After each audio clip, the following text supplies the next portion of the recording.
Hello बच्चों, स्वागत है आपका। कैसे हैं आप सभी लोग। मैं उम्मीद करती हूँ आप लोग बहुत ही अच्छे होंगे। तब तक के लिए मैं बता दूं कि अगर आप चैनल पे पहली बार आए हो तो चैनल को सब्सक्राइब नहीं किए तो प्लीज़ आप जल्द से चैनल को सब्सक्राइब कर दिए, बेल आइकन को दबा दिए ताकि हर एक प्रकार की लेटेस्ट वीडियो नोटिफिकेशन आपके पास हो सके।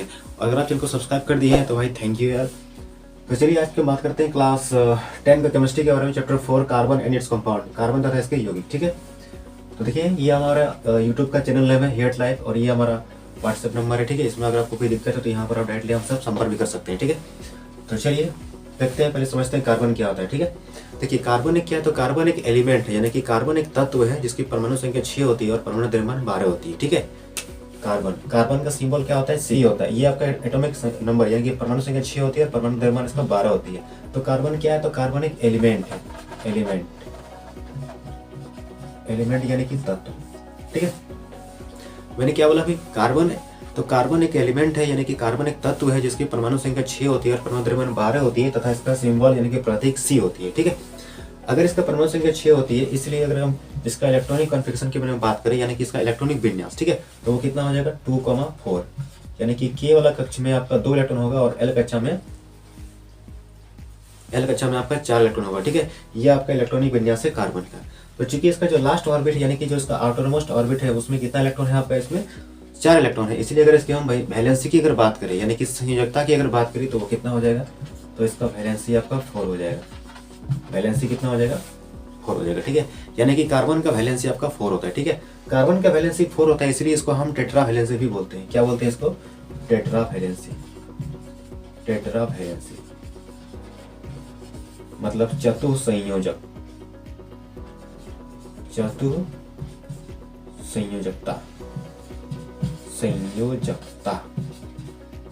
चतुसंयोजकता का मतलब ये होता है कि कार्बन का वैलेंसी 4 होता है, इसीलिए इसको हम चतुसंयोजकता कहते हैं। ठीक है, तो कार्बन किस प्रकार का तत्व है, तो कार्बन एक चतुसंयोजी तत्व है किसकी, इसकी वैलेंसी यानी कि संयोजकता इसकी 4 होती है। ठीक है, वैलेंसी का मतलब क्या होता है, संयोजकता, संयोजकता। ठीक है ना, देखिए अगर हम कार्बन का यहाँ पर हम इलेक्ट्रॉन दिखाएं इस तरह से, तो कार्बन के जो बाहरी कक्षा है उसमें आपका कितना इलेक्ट्रॉन होता है, आपका 4 इलेक्ट्रॉन होता है। ठीक है, तो चूंकि इसका बाहरी कक्षा में आपका 4 इलेक्ट्रॉन होता है, तो अगर इसको स्टेबल होना है यानी कि अगर इसको संतुष्ट होना है, स्टेबल यानी कि संतुष्ट होना है, ठीक है, तो इसको क्या करना पड़ेगा, तो इसको 4 इलेक्ट्रॉन कहीं ना कहीं से इसको क्या करना पड़ेगा, गेन करना पड़ेगा, यानी कि इसको प्राप्त करना पड़ेगा।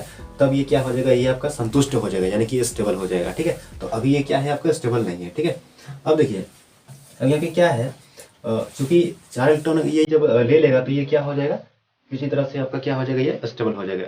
ठीक है ना, तो यहाँ पर देखिए यहाँ पर इस तरह से अगर ये मान लीजिए यहाँ पर एक इलेक्ट्रॉन क्या यहाँ पर है इसका, ठीक है, और यहाँ से एक लेगा, यहाँ पर है यानी कि 4 गो है और चारों तरफ से क्या करेगा, एक एक करके अगर लेगा तो ये स्टेबल हो जाएगा। ठीक है, यानी कि इस तरह का जो बॉन्ड बनेगा वो क्या बनेगा इसका, इस तरह से। ठीक है, यानी कि कार्बन में जो आपका बॉन्ड होती है वो कितना होती है, बॉन्ड यानी कि इसको बॉन्ड यानी कि इसको बंद कहते हैं, इसको क्या कहते हैं, इसको बॉन्ड, इसको बॉन्ड कहते हैं। बॉन्ड यानी कि बंद या आबंद। ठीक है ना, बंद कहते हैं या इसको आबंद। और ये आपका क्या है, तो ये आपका इलेक्ट्रॉन है, इसमें आपका क्या दिखाया जा रहा है, इसमें इलेक्ट्रॉन दिखाया जा रहा है, इलेक्ट्रॉन। ठीक है, ये बिंदु जो दिख रहा है आपका, ये क्या दिख रहा है आपका, ये आपका इलेक्ट्रॉन दिखाया जा रहा है और यहाँ पर आपका बॉन्ड दिखाया जा रहा है। ठीक है, 2 इलेक्ट्रॉन को जब मिलाते हैं तो उससे आपका क्या बनता है, उससे आपका एक बॉन्ड बनता है। ठीक है, इसको बोलते हैं एक आबंद या एक बंद। ठीक है, तो कार्बन में बॉन्ड की संख्या कितना होती है, तो 4 होती है, 4। फिर पूछेगा आपसे कि कार्बन में कितना बॉन्ड होती है, तो कार्बन में आपका 4 बॉन्ड होती है। ठीक है, 4 बॉन्ड की होती है क्योंकि इसका वैलेंसी 4 होती है। ठीक है, और इससे हम लोग चतुसंयोजी भी कहते हैं। ठीक है, अब देखिए पहले कि कार्बन का वैलेंसी 4 होता है, तो देखिए अब स्टेबल होने के लिए क्या करेगा, इलेक्ट्रॉन को कोई गैस लॉस करेगा, यानी कि कोई देगा यानी कि त्याग करेगा, और या तो ग्रहण करेगा यानी कि लॉस करेगा या तो गेन करेगा। अब कार्बन के बारे में क्या है कि यहाँ पर आपका इसका 4 इलेक्ट्रॉन है, बाहरी कक्षा में अगर 1 2 3 तक रहेगा तो आपका इलेक्ट्रॉन लॉस करके वो स्टेबल हो जाएगा, और अगर 5 6 7 रहेगा तो क्या करेगा, वो ले करके यानी कि गेन करके आपका स्टेबल हो जाएगा। लेकिन यहाँ पर क्या है कि चूंकि ये 4 का, ठीक है, तो इसके बाद दोनों ऑप्शन है, या तो ये लॉस करेगा ना तो ये गेन करेगा। तो ना ही ये लॉस करता है ना ही गेन करता है, तो ये जो करता है आपका वो क्या करता है, वो शेयरिंग करता है यानी कि वो साझा करता है। इसका मतलब ये हुआ कि ये क्या करेगा, जैसे कि ना ही लॉस करेगा ना ही ये गेन करेगा, इलेक्ट्रॉन को क्या करेगा, आपस में शेयरिंग करेगा यानी कि बांट करके कोई भी आपका कंपाउंड बना के स्टेबल हो जाएगा। ठीक है, इसीलिए इसका जो वैलेंसी ये तो आपका कितना हो गया क्या, ये आपका हो गया टेट्रा वैलेंसी। ठीक है, अब ये जो कंपाउंड बनाता है वो किस टाइप का कंपाउंड बनाता है, तो ये जो कंपाउंड बनाएगा वो आपका बनाएगा कोवैलेंट कंपाउंड। क्या बनाएगा, कोवैलेंट कंपाउंड, ठीक है ना, कोवैलेंट कंपाउंड। कोवैलेंट कंपाउंड का मतलब होता है कि क्या होता है, सहसंयोजी,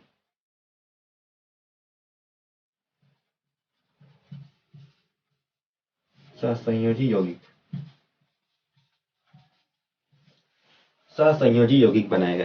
यानी कि कार्बन से जो भी आपका कंपाउंड बनेगा, जो यौगिक बनेगा वो क्या बनेगा, सहसंयोजी यौगिक बनेगा, यानी कि कोवैलेंट कंपाउंड बनेगा। और इस बॉन्ड को भी जो कहेंगे, कार्बन में जो बॉन्ड आपका बनता है वो आपका कोवैलेंट बॉन्ड बनता है, यानी कि सहसंयोजी आबंध बनता है, ठीक है। चलिए ये समझ में आ गया आपका। चलिए इसको उतारिए आप, ठीक है। एलोट्रॉप ऑफ कार्बन, यानी कि कार्बन के अपरूप, ठीक है। कार्बन के कितने अपरूप होती है, देखिए अपरूप का मतलब क्या होता है कि कार्बन ही जो है, कार्बन आपका 3 अलग अलग रूपों में आपका पाया जाता है, ठीक है। कार्बन क्या होती है, एक अलग अलग रूपों में पाई जाती है, यानी कि अलग अलग रूप में मिलती है, ठीक है। उसी को हम क्या बोलते हैं, अपरूप कहते हैं, यानी कि एलोट्रॉप। तो कार्बन के जो अपरूप है वो आपका 3 अपरूप होती है। कितने अपरूप होती है आपका, 3 अपरूप होती है, ठीक है। क्या क्या होती है, तो पहले आपका होता है ग्रेफाइट, ग्रेफाइट। दूसरा होता है आपका डायमंड, और तीसरा आपका होता है बकमिस्टर फुलेरिन। क्या होता है,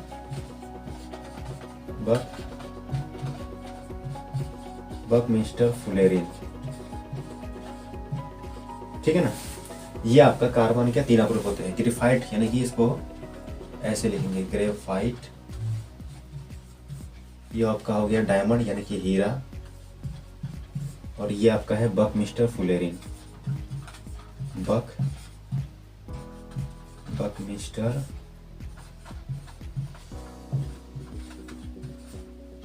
फुलेरिन, ठीक है ना। ये आपका कार्बन के क्या हो गया, आपका 3 अपरूप हो गया, यानी कि ये कार्बन जो है ना, ये आपका 3 अलग अलग रूपों में आपका मिलता है। होता है ना कि एक ही वो चीज जो है अलग अलग रूपों में मिलना, तो यही आपका 3 अलग अलग रूप में कार्बन उपस्थित होती है, ठीक है, प्रकृति में।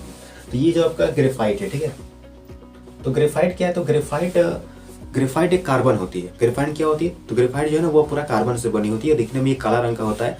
और इसको आप देख सकते हैं, इसका उपयोग होता है आपका पेंसिल के लीडों में, ठीक है। यानी कि पेंसिल का जो लीड होता है उसमें आपका क्या होता है, वो पूरा ग्रेफाइट का रहता है, ठीक है। और ये जो ग्रेफाइट का उपयोग और भी जगह पे होता है, जैसे कि आपका सेल या बैटरी का जो इलेक्ट्रोड होता है, ठीक है, वहां पे आपका क्या होती है, कार्बन का आपका उपयोग होता है, ठीक है ना। आप देखिएगा बैटरी का जो इलेक्ट्रोड होता है, ठीक है, प्लस माइनस जो होता है टर्मिनल्स, ठीक है, उसमें आपका क्या होता है, ग्रेफाइट का उपयोग होता है, ठीक है ना। और ग्रेफाइट के बारे में एक बात चीज बता दें कि चूंकि कार्बन एक क्या है, एक अधातु है, यानी कि कार्बन एक नॉन मेटल है, ठीक है। यानी कि ये आपका क्या करती है, विद्युत का सुचालक नहीं होता है, ठीक है। लेकिन ये जो ग्रेफाइट है, यहाँ पर एक अपवाद भी कह सकते हैं इसको, यानी कि एक एक्सेप्शन भी है यहाँ पर, कि ग्रेफाइट एक क्या है, कार्बन का एक अपरूप है, जो कि एक अधातु है, लेकिन ये विद्युत का सुचालक होती है। यानी कि अगर आप इसमें विद्युत धारा प्रवाहित करेंगे तो इसमें विद्युत धारा प्रवाहित हो सकती है, इसीलिए इसका उपयोग सेलों में होती है, सेलों के इलेक्ट्रोड में, ठीक है। समझ में आ गया। अब यहाँ पर क्या है आपका डायमंड, दूसरा जो अपरूप है आपका कार्बन का वो क्या है, डायमंड, यानी कि हीरा, ठीक है। हीरा क्या है, तो हीरा भी आपका एक प्रकार का, कहीं ना कहीं ये भी आपका कार्बन है, पूरा कार्बन का बना होता है, ठीक है। और हीरा के बारे में अगर बात करें तो ये काफ़ी कठोर होता है, ठीक है, बहुत ही हार्ड होता है, ठीक है। और इसको इसीलिए ग्लास को काटने में भी इसका उपयोग हम करते हैं। क्योंकि यहाँ पर भी एक चीज़ समझ लीजिए कि ये क्या है, अधातु है।